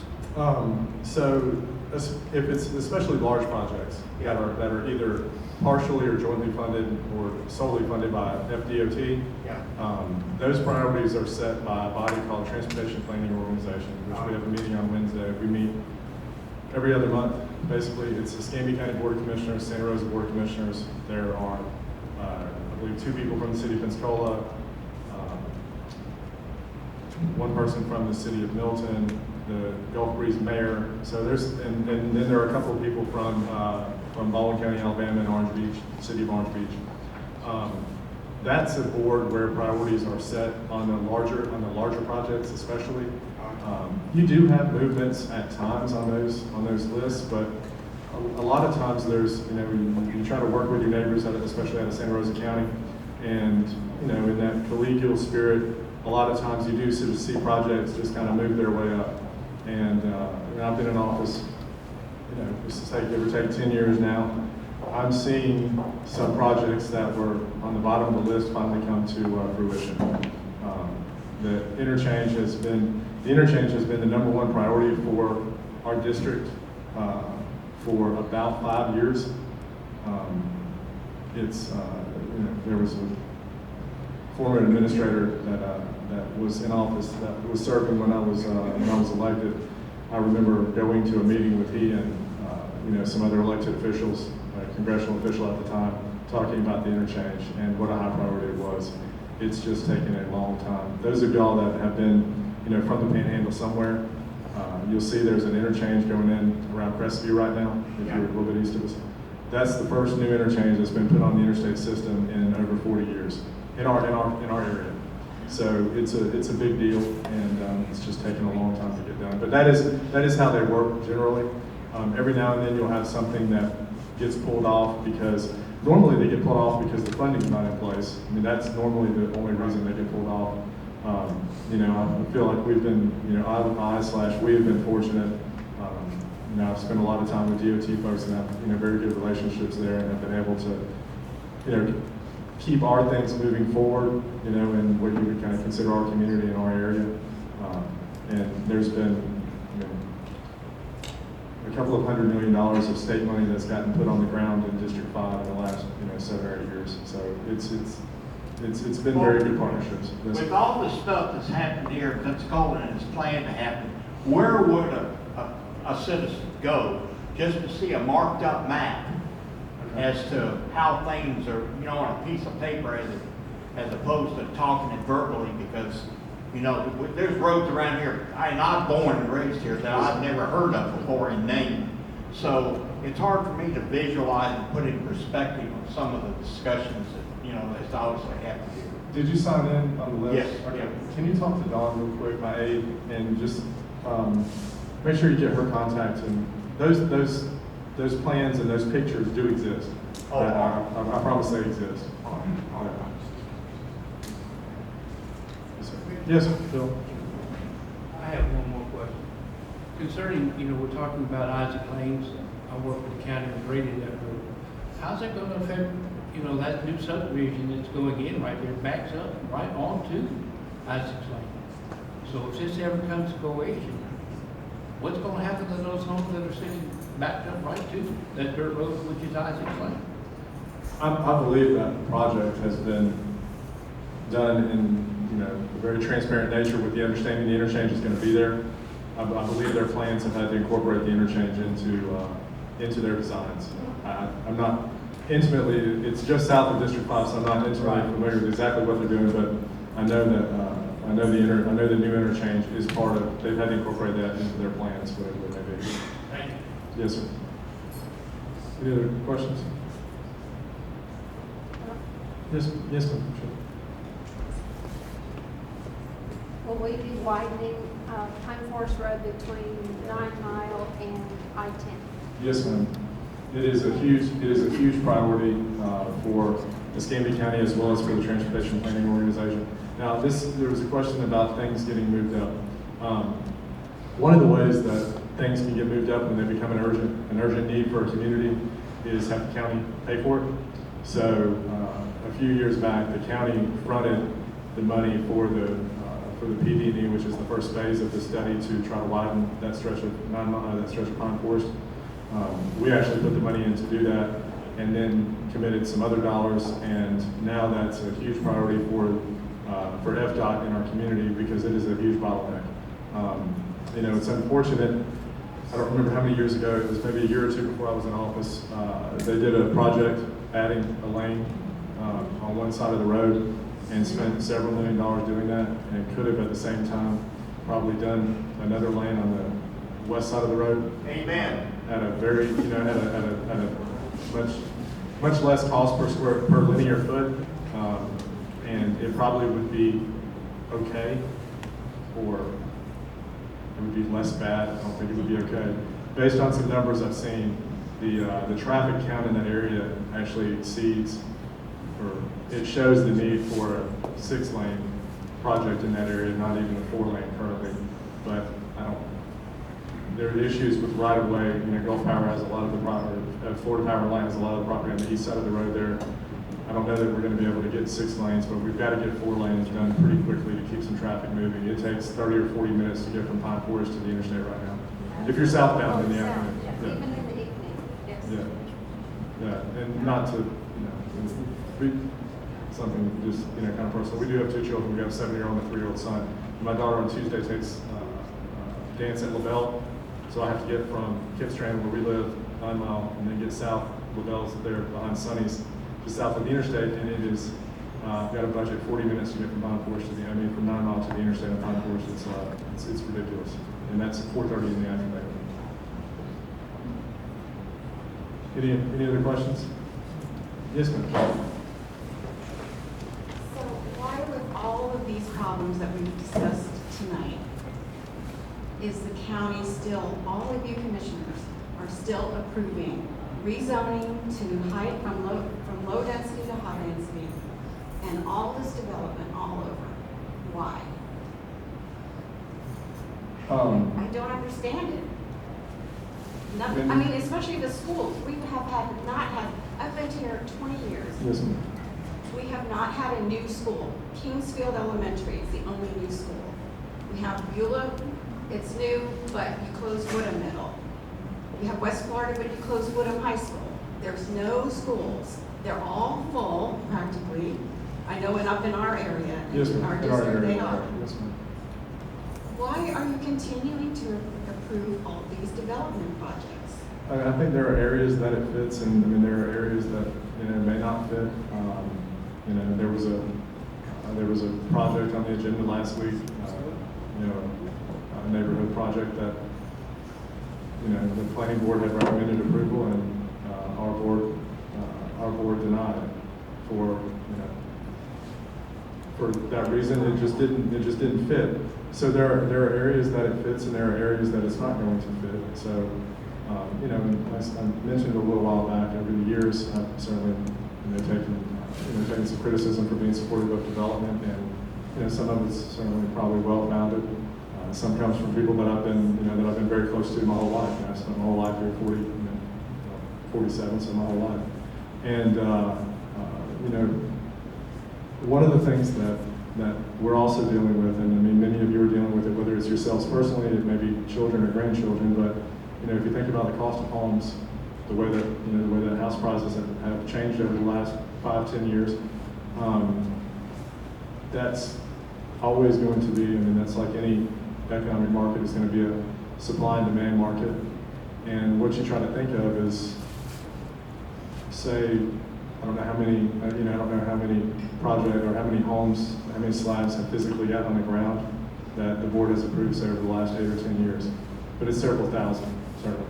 So just say, if you, kind of go the route that some folks would have you go, where you don't approve these developments just because you don't want more development, you take 2,000 or 3,000 houses out of that supply, and what does that do to the affordability of the homes that people are already complaining about? It makes the home prices even more inflated. Well, they're not affordable. There's a new apartment building up on 9 Mile. This one.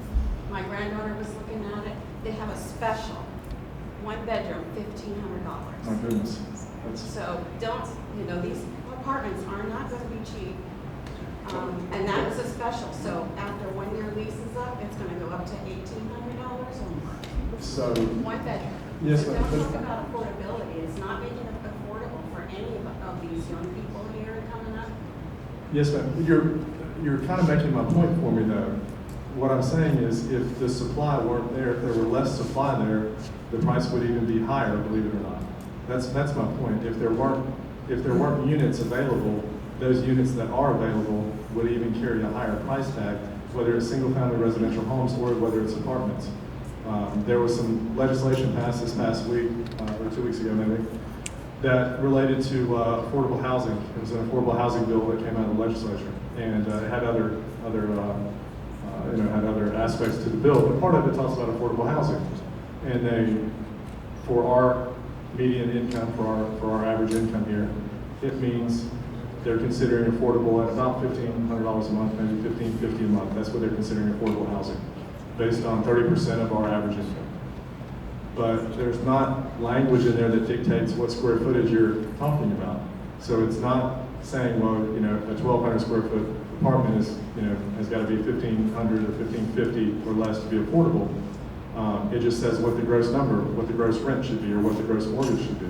So I think what that's going to do is it's going to allow people to consider things affordable housing that are actually 700 square foot apartments that rent for $1,500 a month, which seems extremely, extremely expensive for our community. And but I don't think there's any way that you change the supply and demand that dynamic. And if there were fewer units on the ground, whether they be houses or whether they be apartments, believe it or not, they would even carry a higher price tag, which is hard to believe. Well, they didn't 20 years ago when I bought here. Yes, ma'am. I believe you. I had affordable housing. Yes. And now I can afford a house, but my children can't. Yes, ma'am. And that was what I was saying. And it doesn't matter how much more is going to come in. The prices are going to go up. Part of it is greed. I have a house that I rent out, and I just rent out for my $670 mortgage payment. And it's a very nice house in a very nice neighborhood, Crystal Creek on Blue Angel. So District 1 is another place I need to be for I can give you his cell phone number if you want. He loves getting phone calls. Jeff will talk, he'll talk to you all night, so just give him I a just buzz. want my mortgage payment, Yes, because I ma'am. have to hang on to this house. I'm not gonna take, be greedy and take money from people who need it, as long as they keep the house in good condition. Yes, ma'am. Well, that's very kind and empathetic of you. It's just- And everyone doesn't operate that way. When they go up, when the prices of the house go up, then everybody who has a rental is gonna take advantage of it. Yes, ma'am. And so you're not helping it by putting more. Yes, sir. Just well, based on what she's asking, what is the, from the time that Navy Federal got here till now, what is the cost of living increase been in Escambia County? What is our median income right now? Well, the cost of living increase, I can't really speak to that. The median income that appears to be from the state is, I want to say it's around 59, 60, 61 for household income is what figure they're using in these LMI charts in that. And that's a great big boost from what we had before, like just 5 years ago. It seems like it, but I don't know for sure. Well, I'm a businessman and I have to pay more than what I normally would pay just for my employer. I will say that's one thing that's surprising.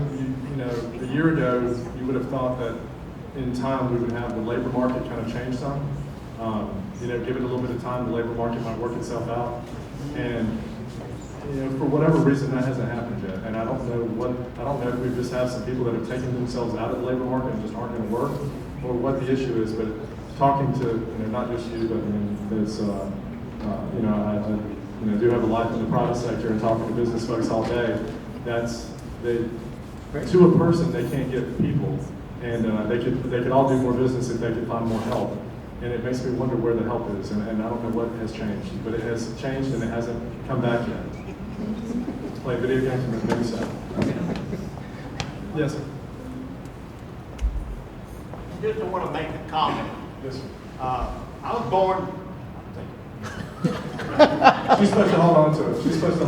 So, all right. Yeah. So that was the direction. Okay. I was born here in Pensacola in '46. Yes, sir.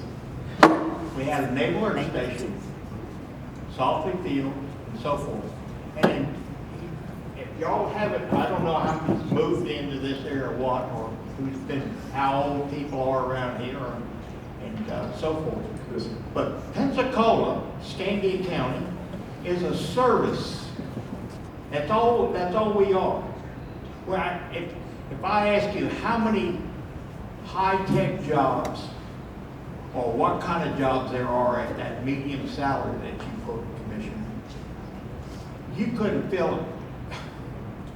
You could hardly fill anything to justify the salary. And it's like you said, now I don't know at the $60,000 up on the Navy Federal Credit Union when we brought them in. I don't know if they've got 800 employees there, how many of those 800 are at that range in terms of salary and above? But that's all Pensacola is a tourist place. It's a service thing. And it's fast food joints, restaurants, things like that. And we've just got ourselves in a big old pickle jar. Now, until you can bring some jobs in here, and I'll use the phrase that I hear all the time, high-paying jobs. Well, that's anybody's speculation as to what they consider a high-paying job. You're not going to be able to afford that apartment at $1,750, $1,850. But I just throw that out. And let me ask you one final question. What is the population right now in Pensacola and Escambia County? Greater Escambia County, I believe, is around 325, 330,000 people. Right here in 300 and a quarter? In Escambia County, yes, sir, I believe Pensacola is about 51,000. Well, the last time I took a count, which was 10, 15 years ago, right? It might have just been over 200,000 people, 225. Yeah. And we've been in competition with Mobile for many times, and I've kept track or tried to between Mobile and Pensacola to see who's gonna win that battle. But I don't know. It's hard for me to believe out of that population that you're talking about, just to get the adult 18 and higher, I just don't know where, the salary of those people percentage-wise, it would be nice to see them charged. Yes. On that, Well, fix your, that. your board really wants to diversify the workforce out of service economy jobs. It's one of the reasons, and the state of Florida has put several $1 million, probably upwards of $8 or $9 million into a 2,000-acre project called the Bluffs Project. That's a little bit east of Highway 29. It runs in between Old Kimstrand and Becks Lake Road, which is the eastern side of Muskogee. It contains the property that is ECUA, Ascend, Gulf Power, and the University of West Florida. That's who own the 2,000 acres. And we're trying to bring those high-paying industrial manufacturing type jobs to that area. You know, it's I'm ecstatic in District 5 to have International Paper. I think they're great partners. The wages on average that they pay at the mill are certainly on the upper end of our community. Ascend is the same way. I'm very happy to have Ascend manufacturing their making those pellets, and they're shipping them out 24 hours a day, all over the world, going into plastics and those things. We've also got the sawmill in McDavid that's running well. I talked to their manager not long ago. They're running well, trying to find more labor. They can move more wood through if they can find more labor.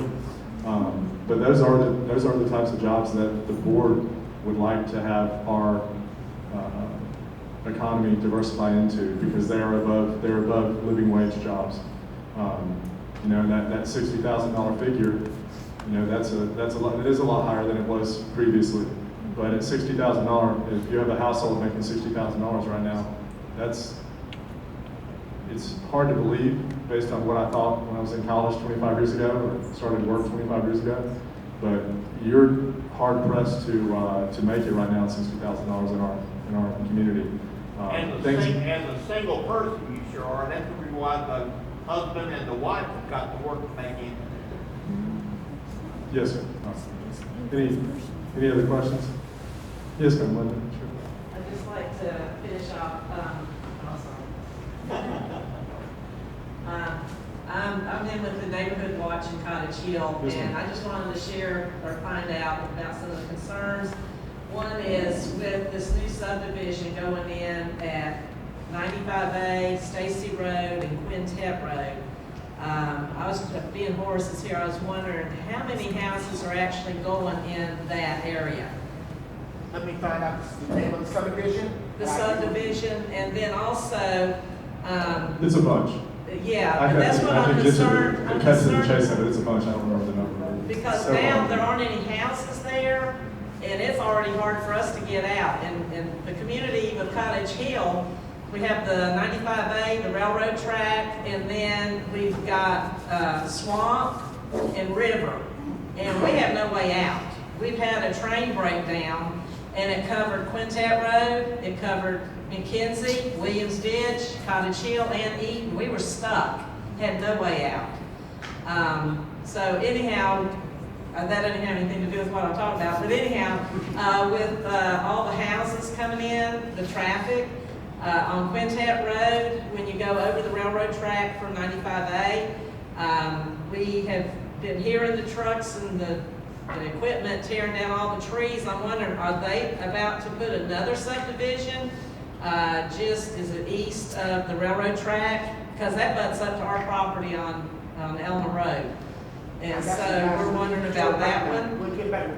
And then my third one is the same about the houses. I was waiting to do all this together. At Quintet Road and 95A, I see where they're putting a gas station on the farther corner. How are they going to work that out with traffic? I know a friend of ours, she goes Quintet to 95A. She's a school teacher in Pace. And she said already she's almost been in wrecks many times because of the way the traffic is. Are they going to be able to put a light or do something about that intersection? Because it's already bad enough, and then with a gas station, you're going to have traffic. So she lives here and works in San Jose County? Yes. I like to hear that. We don't hear that much. Well, I hear lots of the others. she did work in a school here, and it got so bad she had to leave. I won't say what school it was. Yes, ma'am. I don't And have. she took a big cut and pay going to Santa Rosa County. I don't have a lot of controls over the school, a lot of control over the school system currently, but,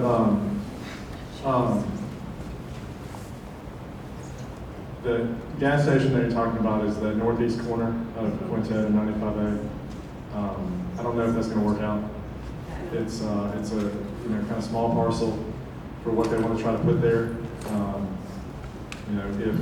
If we're able to, if we're able to have something happen there, it will, we will be trying to get a light as well. And just following back up on something that I chatted with y'all when I was out there in maybe December or something, November, December. Had them look a couple times at a light at Williams Ditch, and it just. I don't want it. Well, there's a value that it serves to break the traffic up, to make sure that people can get in and out. And I couldn't even get, sometimes there's the black and white where it absolutely warrants it and it absolutely doesn't on this end. And then there's often a lot of gray in between. This wasn't even a case where there was really gray. The numbers just didn't warrant it. But the numbers at Quintet and 95A, especially with that development, and if the gas station went in, probably would. We would need some cooperation from them that I think we could negotiate during the development review process for the red light. If they get that to that point, I don't know that we're going to make it there. They need some they need some cooperation from a neighboring landowner. Okay, thank you. Yes, ma'am. Yes, ma'am. I just want to know what's happening with the property on the corner of, let's see, 29 and the golf course where it was. What's going to happen there? Like Champion, the old Champion? Across from the IP. The golf course itself? So we are about a year into discussion with International Paper about trying to do something on the property, community-based, recreation-based, and it would be a good thing for that community.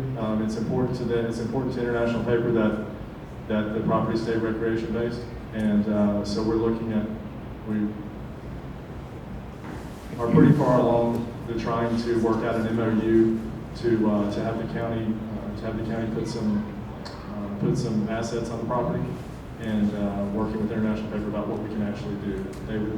It's their project, it's their property, but they've been very open to that discussion, and I'm excited.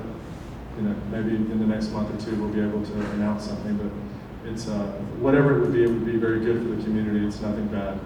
I will say this over not just we're about a year into that discussion, but over the last 6 or 7 years since whenever the golf course closed, I think 4 or 5 years ago. Yeah, it's been a while. There's been a lot of conversation about what could happen there, and I've tried to dissuade people, the current mill manager as well as the previous mill manager. They're not going to do something as far as divesting that property. It's going to stay International Paper. So we're going to try to find a way to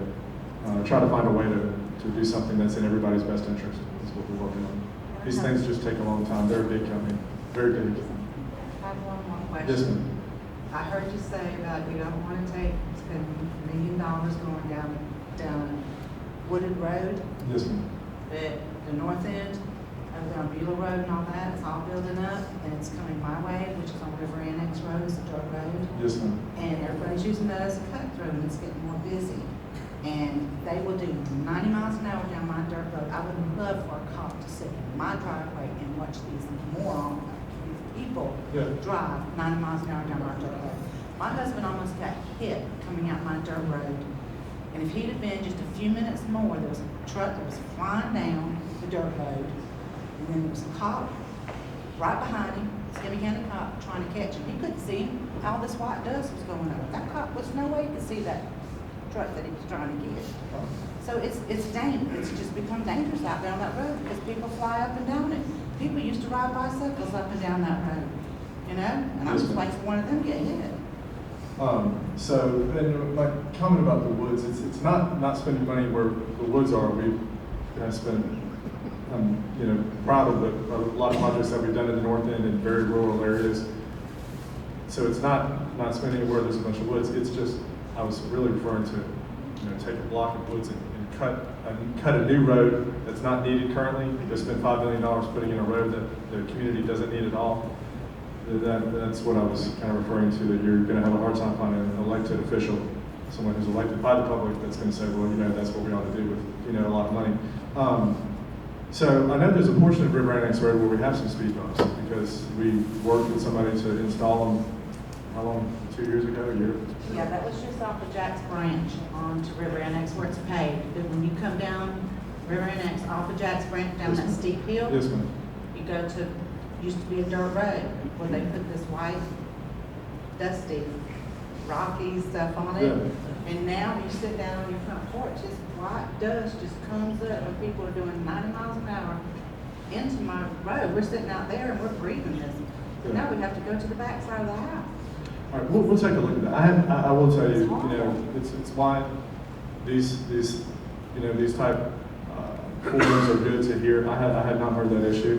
I did have a friend that, that kind of remarked about the speed bumps getting put in on River Annex, so that, on the other portion where you see them, we got those few people to sign for there. If we have some traffic issues on other areas, we'll certainly take a look at it. I've driven River Annex a number of times. I wouldn't have thought it would be used as a cut through just because of the road itself, but, Nowadays it is. Yeah. Well, you know what? We have taken a video of us sitting Send them a up video. in the front, and you can see the white just coming this way. My husband's red truck will be white. So just out of curiosity, why would they be cutting through there? Trying to Cuts avoid off- that? It actually cuts off 3 miles. Does it cut off that much? Yeah, it does. If you go down the Interview Road, you take a right to go to Muskogee Road to go around up to 29, it's 3 miles difference. I would say you have some of your neighbors that didn't want improvements on the road to try to avoid having more people on it. So, Well, I understand that. yeah, so it, Florida Wildlife owns most of that out there Yes. anyway, so. look, if you'll work with Dawn, she grew up in, more of that community. Like I said, I kind of grew up in Gonzales, not really in Cantonment, but she's very familiar with it. If you'll talk to her a little bit, I'm open to doing anything on the road, especially if there are safety issues there. I know the numbers to try to put real improvements on River Annex are very large, but we can certainly do some smaller type improvements, that don't involve drainage and paving, big blocks of it. Any other questions?